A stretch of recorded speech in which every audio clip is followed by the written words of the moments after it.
خیلی ها اعتقاد دارن که فقط اونایی که والدین پولداری دارن میتونن ثروتمند بشن، یا اینکه باید حتما بهشون ارثی برسه تا بتونن ثروتمند بشن. اگر دقت کرده باشین تو شرایط بد اقتصادی فشار زیادی به فقرا وارد میشه، اما ثروتمندان از شرایط بد اقتصادی یا ضربه‌ای نمیخورن یا اینکه حتی پولدارتر میشن و همین مسئله باعث میشه خیلی‌ها فکر کنن دیگه نمیتونن ثروتمند بشن. به نظر شما این تفکر درسته؟ یعنی برای اینکه ثروتمند بشیم حتما باید والدین پولداری داشته باشیم؟ سلام و درود میگم. مهناز سعادتمند هستم و به کانال مسیر موفقیت خوش آمدید. تو این برنامه در مورد 6 دلیل که چطور میتونیم با انجام ندادن یه سری کارها ثروتمند بشیم رو بررسی میکنیم که میتونه جواب سوالاتی که تو ذهن خیلیامون هست باشه. پس تا انتها ویدیو رو ببین. دلیل اول، افراد معمولی رابطه خوبی با ریسک ندارن، در صورتی که آدم موفق‌ها و ثروتمندان اهل ریسک هستن و همیشه سعی میکنن از منطقه امن خودشون بیرون بیان و بهای کاری رو که کردن بدن و با این کارشون موفقیت‌هاشون هر روز بیشتر و بیشتر میشه. آیا شما حاضرین شغل فعلیتون رو رها کنین و کسب و کاری که دوست دارین رو انجام بدین؟ یا از حاشیه امن خودتون بیرون بیاین و دنبال کارهایی که دوست دارین برین؟ اگر جوابتون منفیه، اهل ریسک نیستین و با ثروتمند شدن فاصله زیادی دارین. دلیل دوم، اغلب آدما از داشته‌هاشون راضی نیستن و عادت دارن همیشه از شرایط فعلی شکایت میکنن. اونا داشته‌هاشون رو نمیبینن و تمرکزشون رو روی چیزهایی که ندارن میذارن. اما این در صورتیه که افراد ثروتمند و موفق آدم‌های بسیار شکرگزارین و لحظه به لحظه زندگیشون شکرگزار خداوند هستن و شکایت نمی‌کنن.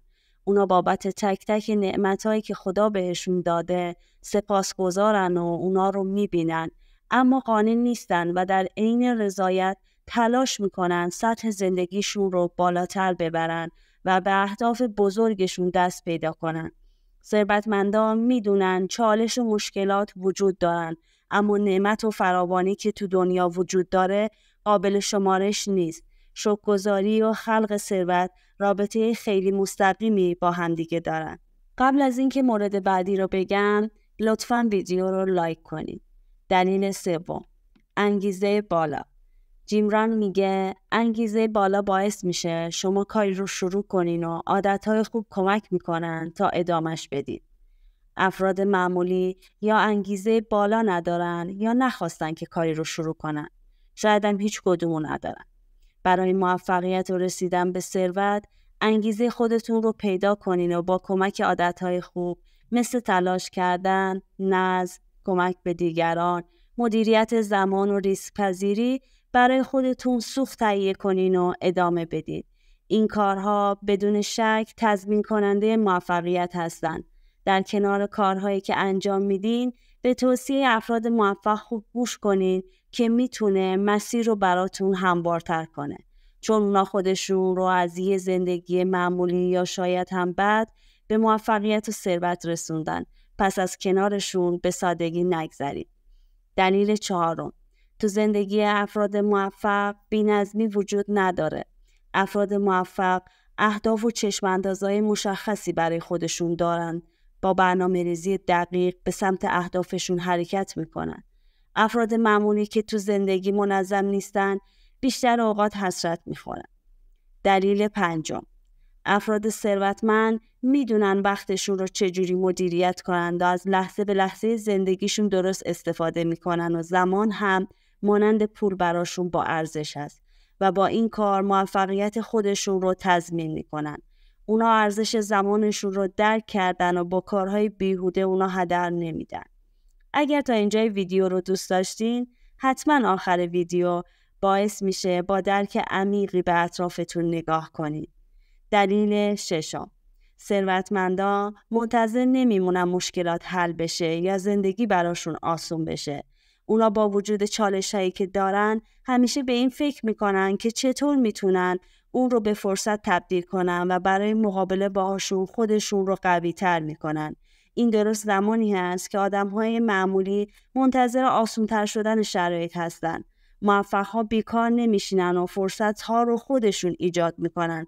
برای اونا مهم نیست شرایط چقدر بد به نظر برسه. اونا از دل مشکلات فرصت رو پیدا میکنن و همه چی رو به نفع خودشون تموم میکنن.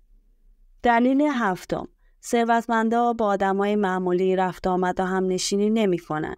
حتما از تأثیرات همنشین خبر دارید. ما شبیه 5 نفر آدمی که بیشترین زمان رو با اونا میگذرونیم میشیم. جیم ران میگه اگر با آدم معمولی ها رفت آمد کنی، معمولی باقی میمونی. بنابراین برای اینکه به موفقیت دست پیدا کنی، یا باید با کسانی که این مسیر رو طی کردن همنشین بشی، یا با کسایی که در حال رسیدن به موفقیت هستن معاشرت کنید. بدون شک سبک صحبت کردن و کیفیت زندگی کسی که هدف داره با سبک زندگی یه آدمی بی هدف و افسرده زمین تا آسمون فرق میکنه. بنابراین نگاهی به دایره آدم‌های اطرافتون بکنین و اگر نیاز بود حتما تغییرش بدین. برای اینکه بتونین ویدیو بعدی رو که در مورد کارهای افراد ثروتمند قبل از ساعت 8 صبح هست رو ببینین، چنل رو سابسکرایب کن و زنگوله رو بزن.